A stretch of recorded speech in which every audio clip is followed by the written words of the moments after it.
Orcs Must Die Unchained finally works its way into open beta, Echo of Soul launches its massive Wrath of the Goddess expansion, Chronicle RuneScape Legends begins open beta with new content, and Atlas Reactor heads into a weekend-long open alpha.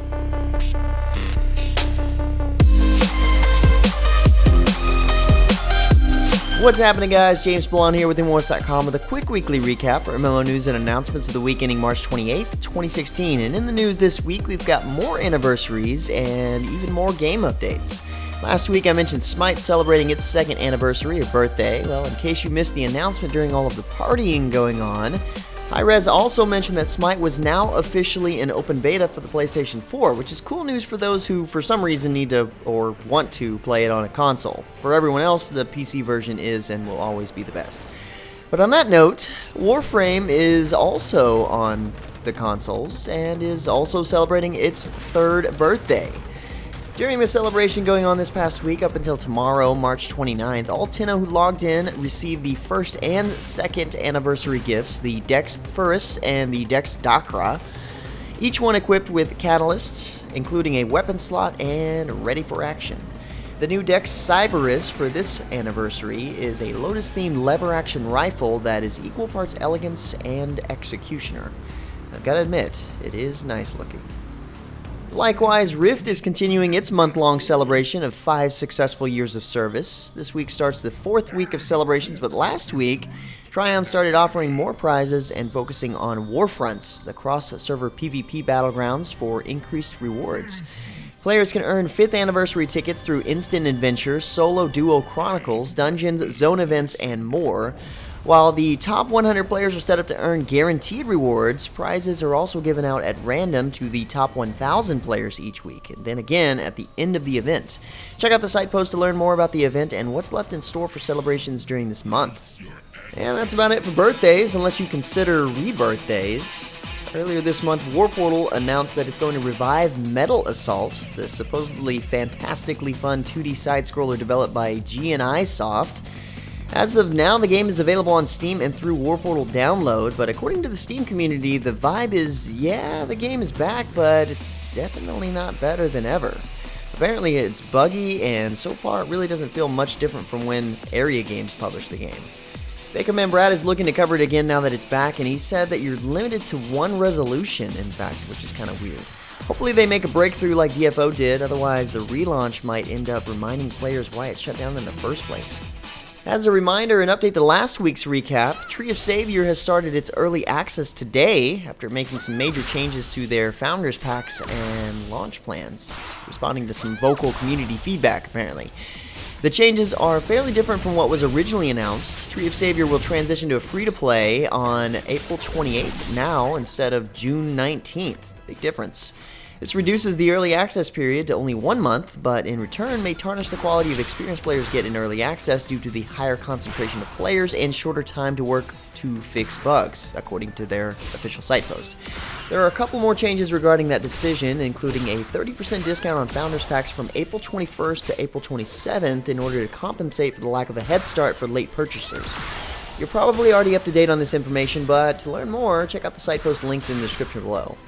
Next up, Blade & Soul launches its Silverfrost Mountains expansion this past week on the 23rd.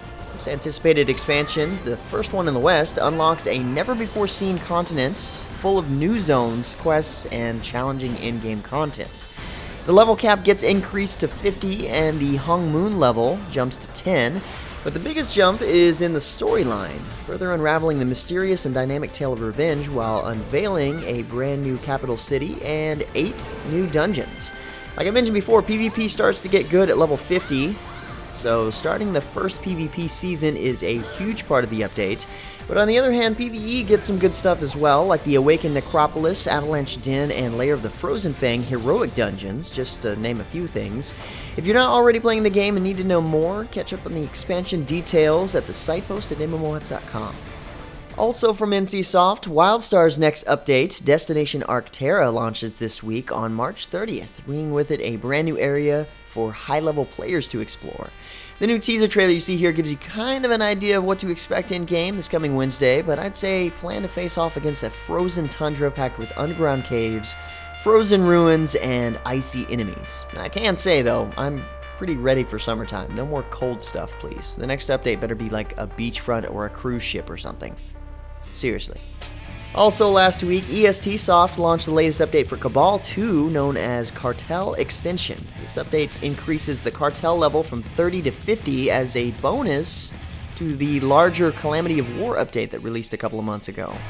In this smaller update, players who increase faction levels will also have access to new additions such as Cosmetic Mantle, new passive and active skills for every class, and new player titles for each cartel.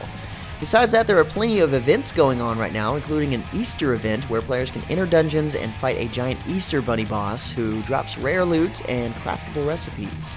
Granted, it's not the biggest update ever, it's more like an extension, hence the name Cartel Extension.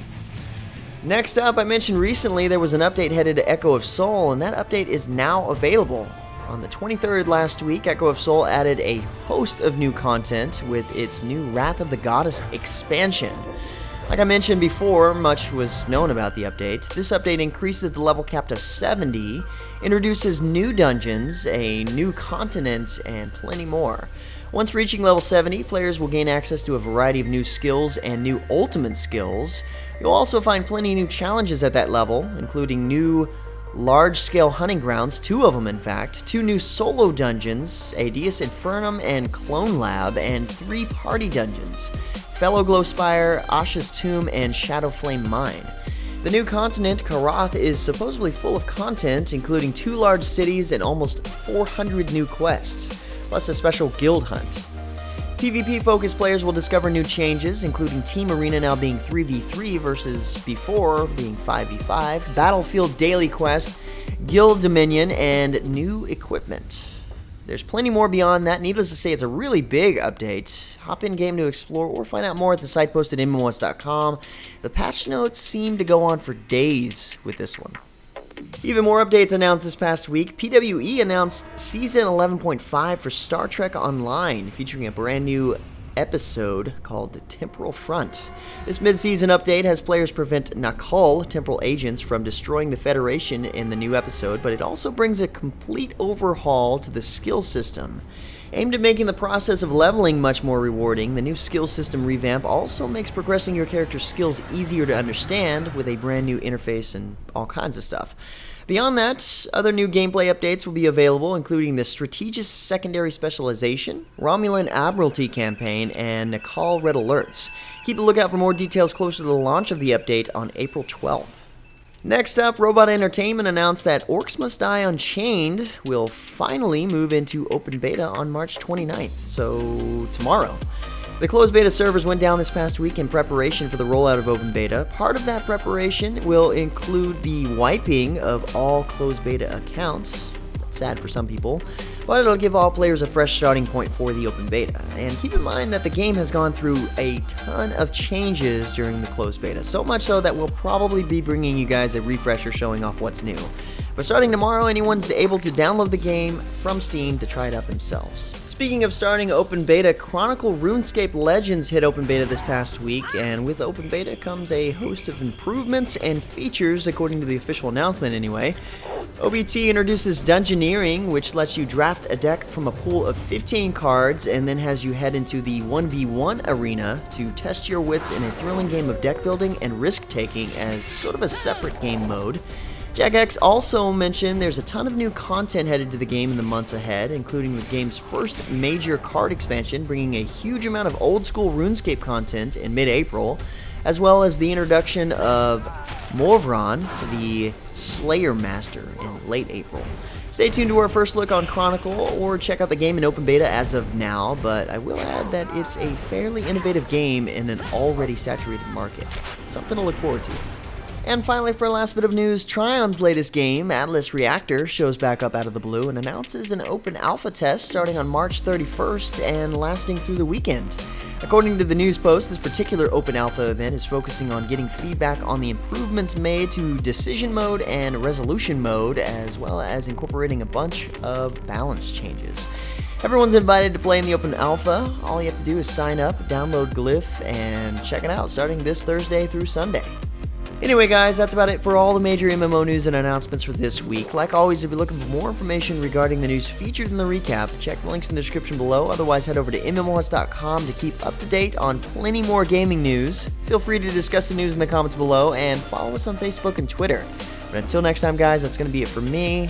I'm James Blonde. See you out there, gamers.